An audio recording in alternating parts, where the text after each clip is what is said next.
अस्सलाम वालेकुम दोस्तों, आइए जानते हैं मुसलमानों में 72 फिरके होने की वजह। मुसलमानों में एक मर्ज यह भी तूफान की तरह फैल रहा है कि लोगों को बुजुर्गों की पहचान नहीं रही। हर किसी को मौतकीद हो जाते हैं। यही वजह है कि दिन ब दिन फिरके होते जाते हैं। कोई अहले कुरान है, कोई अहले हदीस है। किसी ने कोई तरीका इख्तियार किया और किसी ने कोई राह निकाली। किसी ने पंजाब में नबूवत का ही दावा कर दिया। अल्लाहु अकबर। ईमान गया मगर नबूवत में और बुजुर्गी में फर्क ना आया। एक दफा बुजुर्गी की रजिस्ट्री हो जावे फिर वह ऐसी मजबूत हो जाती है जैसे बीबी तामीजा का वजू करा के नमाज पढ़वाई और ताकीद कर दी कि हमेशा इसी तरह पढ़ते रहना। वह कह कर चले गए। कुछ दिनों के बाद वह फिर उनको मिली। उन्होंने पूछा कि बीबी नमाज पढ़ा करती हो? उसने कहा जी हाँ पढ़ा करती हूँ।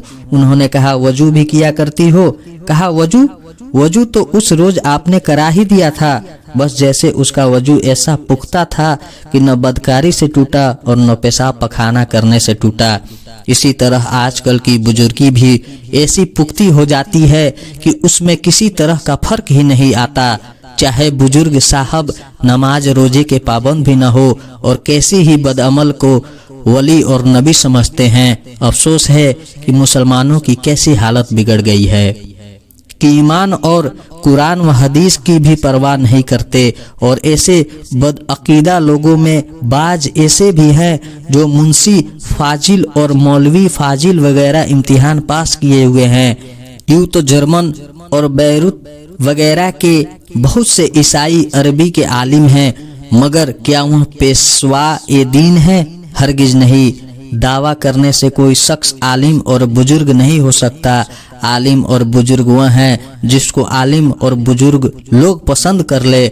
बड़े ही गजब की बात है कि अरबी की 2-4 किताबें पढ़कर यह लोग कुरान व हदीस में दखल दे और अपना मतलब बनाने की मायने बदले।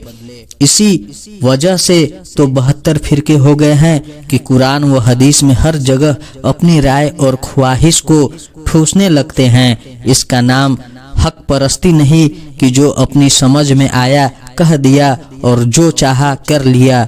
अगर दीन ऐसे लोगों के हाथ में होता तो खुदा जाने क्या कुछ बातें करते। मगर खुदा ने अपने दीन की हिफाजत खुद की है और मायने बदल लेने से दीन को कुछ नुकसान होगा? अगर सारी दुनिया नाहक पर जमा हो जाए तब भी दीन और शरीयत मोहम्मदी को नहीं बदल सकती, वरना दीन के दुश्मनों ने दीन के मिटाने में कोई कमी नहीं रखी। और शरीयत गोया जुबाने हाल से यह कहती है कि याद रखो ए मेरे मिटाने में और बिगाड़ने में कसर नहीं छोड़ी, मगर मेरी किस्मत में तुम्हारी हाथों मिटना और बिगड़ना नहीं था। याद रखो इस शरीयत मोहम्मदी के मिटाने वालों, शरीयत हर हाल में कयामत तक जारी रहेगी। किसी के मिटाने से न मिटी और न मिटेगी। आज तक नक्शे शरीयत न मिटा पर न मिटा, मिट गए आप ही जितने थे मिटाने वाले। अल्लाह तबारक व तआला हमें अल्लाह के हुक्मों पर चलने की तौफीक अता फरमाए और हुजूर सल्लल्लाहु अलैहि वसल्लम के सुन्नत पर चलने की तौफीक अता फरमाए। आमीन या रब्बुल आलमीन। अस्सलाम वालेकुम नाजरीन, आप देख रहे हैं हमारा चैनल ऑफिशियल उमर 86। इस्लाम से जुड़ी वीडियो देखने के लिए आप हमारे इस चैनल को सब्सक्राइब जरूर करें।